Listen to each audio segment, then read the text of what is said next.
अस्सलाम वालेकुम, मैं हूं आकिब और आप देख रहे हैं आकिब कंसल्टेंट सर्विसेज। तो आज हम बात करने वाले हैं यूके के बारे में। तो यूके वाले इतना ज़्यादा टाइम क्यों ले रहे हैं? पहले 15 दिन से 20 दिन के अंदर अंदर रिप्लाई कर देते थे 30 दिसंबर से पहले पहले, ठीक है। मतलब क्लोज फैमिली मेम्बर्स हों या फिर एक्सटेंड फैमिली मेम्बर्स हों, उनका तकरीबन लगभग 1 माह के अंदर अंदर फुल डिसीजन आ जाता था। जिनको वीज़ा देना होता था वीज़ा दे देते थे, जिनका रिजेक्शन करना होता था रिजेक्ट कर देते थे, ठीक है। तो अभी जस्ट जो मौका जिनके पास है वो क्लोज फैमिली मेंबर्स के लिए है, मतलब अपने वाइफ को बुलाए, बच्चों को बुलाए या फिर हस्बैंड को बुलाए जिसके पास यूरोपियन नेशनैलिटी है या यूरोपियन होल्डर पासपोर्ट है, ठीक है। तो इस टाइम जो टाइम टेबल या टाइम डिसीजन जो आ रहा है यूके की तरफ से वो आ रहा है जी 3-3 4-4 माह, ठीक है। कल एक भाई ने मेरे से रब्ता किया जी 5 माह बाद मुझे रिजेक्शन लेटर आ चुका है। और वीज़ा क्या था जी, उनकी वाइफ यूरोपियन नेशनल थी, ठीक है, उनके पास पासपोर्ट था, यूके में सेटल थी, उनकी मतलब हस्बैंड को बुलाना चाहती थी।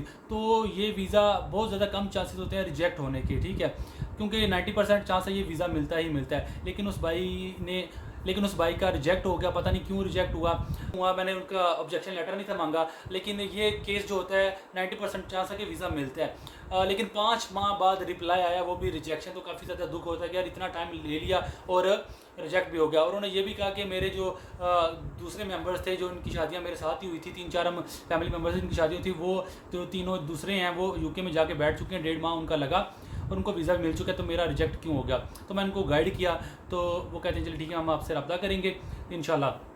तो मैं आप लोगों को बता दूं, अगर आपकी फैमिली है, आपके बच्चे हैं और आपकी वाइफ है, और अगर आपका वाइफ का वीज़ा लग जाता है और बच्चों का रिजेक्ट हो जाता है, तो ये देखिए, या तो आप कोई डॉक्यूमेंट्स में मिस्टेक कर देते हैं या फिर बर्थ सर्टिफिकेट नहीं लगाते बच्चों की तरफ, ठीक है।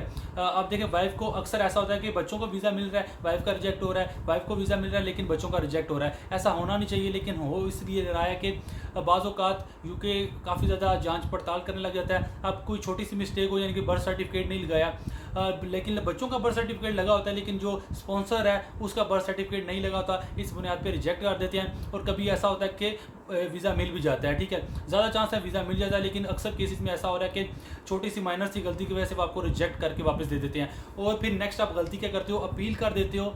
अपील ठीक है, 100% अपील आपके राय, आप अपील करते हो, ठीक है, अच्छी बात है, लेकिन अपील में काफ़ी ज़्यादा टाइम लग जाता है, ठीक है। तो अगर आप क्लोज फैमिली मेम्बर के तौर पर अप्लाई कर रहे हो, तो अगर आपका एक वीज़ा किसी छोटी सी माइनर गलती की वजह से रिजेक्ट हुआ है, तो आप दोबारा री अप्लाई करिए, ताकि आप लोगों को ज़्यादा चांस हो दोबारा वीज़ा मिलने के। क्योंकि जब अपील पे आप जाते हो, आप कहते हैं जी हमने सारे डॉक्यूमेंट्स लगा दिए हैं, हमारा हम राइट पे हैं, लेकिन अगर वो कहते हैं जी आपका बर्थ सर्टिफिकेट नहीं लगा, तो वो अगर अपील में 2-3 माह ज़ाया हो चुके हैं आपके, मतलब वो रिजेक्ट हो जाती है अपील भी।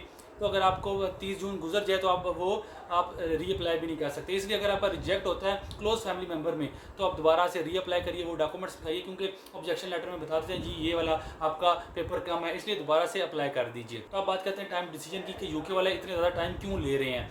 तो देखिए, पाकिस्तान रेड लिस्ट में है, जो रेड लिस्ट में कंट्रीज़ हैं उनका टाइम ज़्यादा ले रहे हैं। और जो यूरोप में लोग हैं इस टाइम, क्योंकि काफ़ी ज़्यादा लोग यूरोप से भी अप्लाई करते हैं, उनकी फैमिलीज यूरोप में होती हैं, तो वो यूरोप से भी अप्लाई कर देते हैं EU सेटलमेंट के लिए। तो वहाँ से रिप्लाई जल्दी आ रहा है, वो उधर जा रहे हैं, ठीक है, यूरोप। मतलब वो अगर आप पुर्तगाल में या स्पेन में आपकी फैमिली, ठीक है, वहाँ है, आप यूके में है, तो अगर आप यानी कि स्पेन के लिए अप्लाई करते हो EU सेटलमेंट, तो वो स्पेन से मतलब जल्दी उनको रिप्लाई मिल रहा है, क्योंकि स्पेन वगैरह या पुर्तगाल वगैरह वो रेड लिस्ट में नहीं है, ठीक है। पाकिस्तान रेड लिस्ट में है, इस वजह से ये तकरीबन 3 माह 4 माह ले रहे हैं, ठीक है। तो अगर आप लोगों की एप्लीकेशन सबमिट है या फिर आप लोगों ने जमा करवाना है, तो याद रखिए मैक्सिमम अपने जेहन में 3 माह 4 माह इतने रखने। अब देखें, रात को जो भाई ने वैसे जिक्र किया 5 माह बाद उनका रिजेक्शन आ गया, 5 माह बाद, ठीक है। वैसे 5 माह बहुत ज़्यादा टाइम है, इतना तो सपोज अगर ब्रिटिश पासपोर्ट जिस बंदे के पास है अपनी वाइफ को या हस्बैंड को बुलाए, तो इतना टाइम भी नहीं लगता, वो भी 1.5-2 माह लगते हैं, लेकिन काफ़ी ज़्यादा टाइम है 5 माह। सो आई होप आप लोगों को सारी समझ आ चुकी होगी कि किस तरीके से अप्लाई करना है। अगर रिजेक्ट हो गया तो दोबारा अप्लाई करें या अपील करें, वो आपकी मर्ज़ी है,